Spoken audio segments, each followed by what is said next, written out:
semuanya, balik lagi bareng kita bertiga di Crime Lens, tempat kita ngulik kisah-kisah kriminal nyata dari seluruh Indonesia yang gak hanya bikin merinding tapi juga bikin kita mikir soal sisi gelap manusia.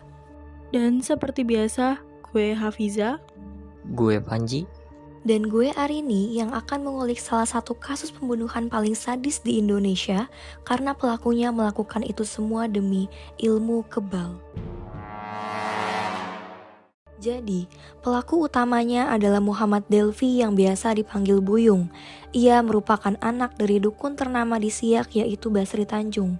Sejak kecil, Delvi tumbuh dalam lingkungan yang syarat dengan praktik mistik dan ritual-ritual goib. Ia sering melihat ayahnya melakukan ritual perdukunan dan bahkan ia pernah dimandikan dengan air dari 7 mata air berbeda dan kembang 7 rupa.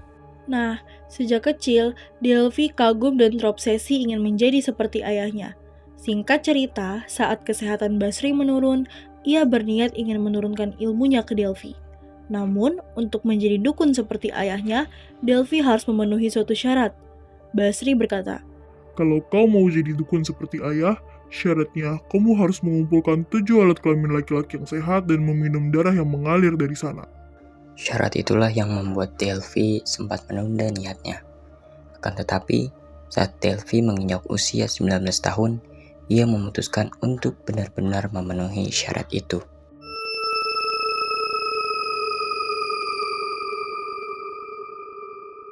Awal 2013, Delvi mengenal bocah 6 tahun bernama Febrian Della yang dikenalnya karena sering bermain di sekitar tempat jualan sate milik kakak Delvi. Pada sore hari, dengan dalih mengajak bermain, Delvi mengajaknya ke semak-semak dan langsung membunuhnya. Ia kemudian memotong alat vital korban dengan cutter dan meminum darahnya yang mengalir dari sana.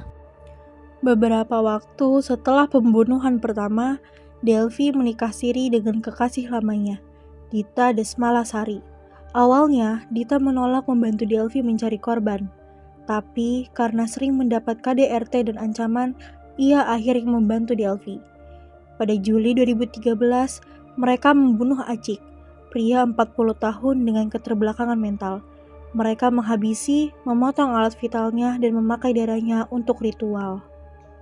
Setelah ayahnya meninggal pada Maret 2014, Delvi bertekad untuk memutuskan ritualnya. Korban selanjutnya ialah Muhammad Akbar yang dibujuk dengan ajakan memancing lalu dibunuh di tempat sepi. Tak lama setelah itu ia bercerai dengan Dita. Delvi kehilangan partner sehingga ia merekrut Supian dengan bayaran 500.000 per korban. Juni 2014, Delvi dan Supian bertemu dengan Marjevan Gea, bocah 8 tahun yang sedang bermain di dekat sungai. Mereka membujuk bocah itu dengan ajakan mau jajan ke warung. Setelah memberi kerupuk dan cutter di warung, keduanya membawa korban ke hutan, membunuhnya, dan memotong alat vital korban. Lanjut pada Juli 2014, Delvi dan Supian melancarkan aksi terakhir mereka. Mereka melihat Femasi Limadeva, bocah berumur 10 tahun. Sebelum membunuh, Delvi menyadari bahwa mereka memerlukan pisau besar. Mereka lalu mengajak seorang remaja bernama Diki Pranata untuk ikut dengan alasan ingin memancing. Diki, mancing yuk. Sekalian gue minjem dong parang bapak lu.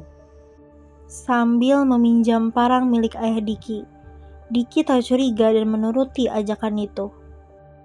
Di lokasi sepi dekat Sungai Kencong, Delvi dan Supian langsung membunuh korban, memotong tubuhnya dan memasukkan potongan ke 7 kantong plastik. Daging itu kemudian dijual ke warung sekitar Siak dengan harga murah dan dengan iming-iming bahwa itu adalah daging sapi.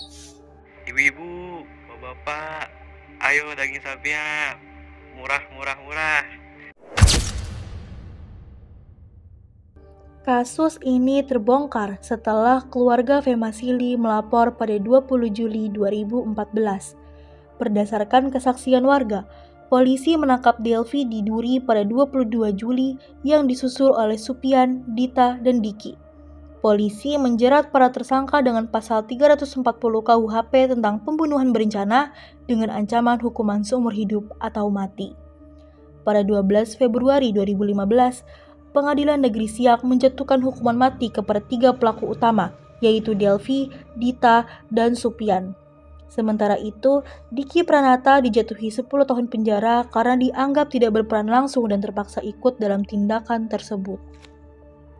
Di dalam sidang terungkap bahwa warga yang membeli daging dari Delvi mengaku sempat memasukkannya atau memasaknya dan tidak tahu bahwa itu adalah daging manusia.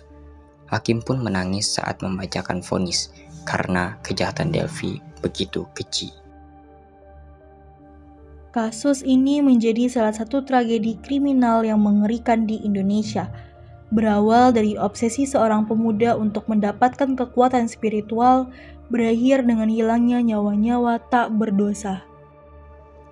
Oke, sekian dulu untuk hari ini. Sampai ketemu di episode berikutnya. Dan jangan lupa untuk selalu melihat dunia dengan lensa yang lebih waspada. Karena di balik setiap kisah selalu ada sisi gelap yang menunggu untuk terungkap.